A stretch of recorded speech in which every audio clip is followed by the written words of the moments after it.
Ketika kita mengetahui triliunan rupiah uang APBN dibuat nomboki BUMN rugi, hal ini membuat murka banyak warga Indonesia. Yang lebih heran lagi adalah dia yang teken peraturan pemerintahnya, dia juga yang mengkritik BUMN. Enak bener dapat bantuan equity dari pemerintah. Ini sering banget begini. Yang melakukan dia, yang mengkomen dia, yang mengkritik dia yang punya jabatan sekarang selama 7 tahun. Kemarin dia mengkritik tambang itu milik Indonesia. Kok yang mengambil keuntungan asing sih? Kok enak BUMN rugi dibayarin APBN? Nah ini komen bikin bingung. Lah lu yang jabat, lu yang nanya, lu yang salahin pemerintah, lu sendiri yang melakukan pembiaran, bahkan di zaman jabatannya nikel dikeduk habis-habisan. Asli gue bingung dah sama lu pade. Gini deh, sudah berkali-kali kita mengatakan new mind anti negara berbisnis, biar swasta saja yang berbisnis. Namun pemahaman ala komunis sosialis bahwa negara berbisnis itu jauh lebih baik dan lebih menguntungkan dari swasta berbisnis telah masuk ke pikiran bawah sadar banyak orang, sehingga tidak kritis lagi berpikirnya. Begini cara bernegara dari sisi lain. Pemerintah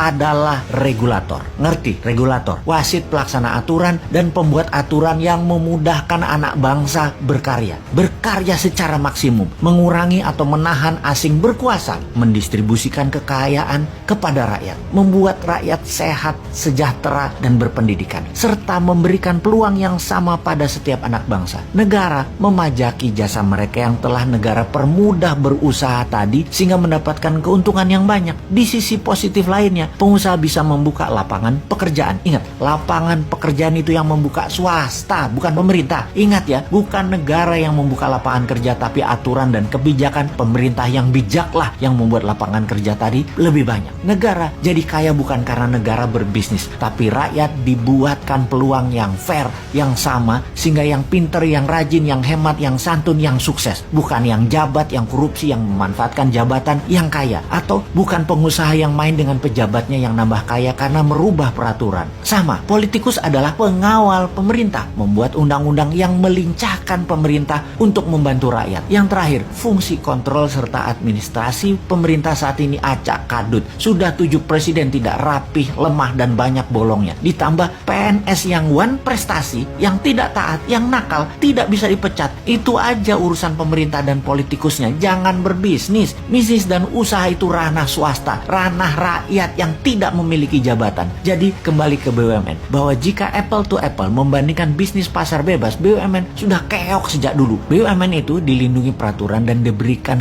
banyak kemudahan, tapi tetap nggak jalan dengan bagus. Ya, memang nggak bisa berbisnis, tidak humble si pejabatnya. Rakyat jadi pasarnya BUMN, modalnya dari pajak rakyat. Keuntungannya terbanyak hanya untuk segelintir orang pejabat dan komisarisnya saja. Jadi ketika diumumkan salah satu BUMN rugi 90 triliun dan akan menjual 6 ruas jalan tol, banyak yang tidak peduli juga masyarakat dengan info seperti ini. Juga banyak juga yang tidak mengerti kenapa rugi, padahal masuk tol kita semua bayar. Banyak yang heran. Tetapi kalau swasta, sungguh perusahaan BUMN itu sudah pilot dari dulu-dulu. Tapi kalau BUMN di bailout pakai APBN, pakai pajak rakyat, ya bubar.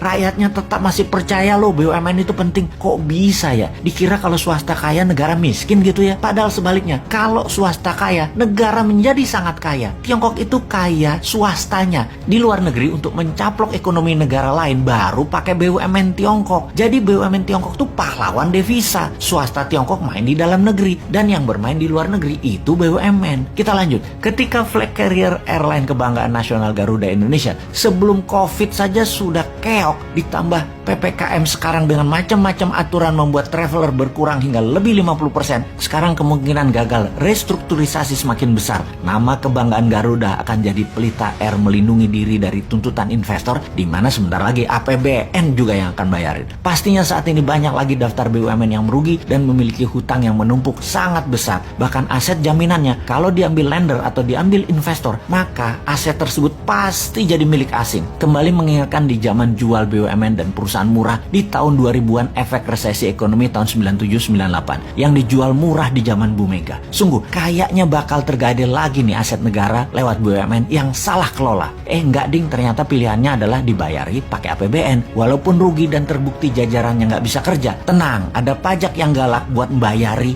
apapun perbuatan orang yang di atas walaupun goblok.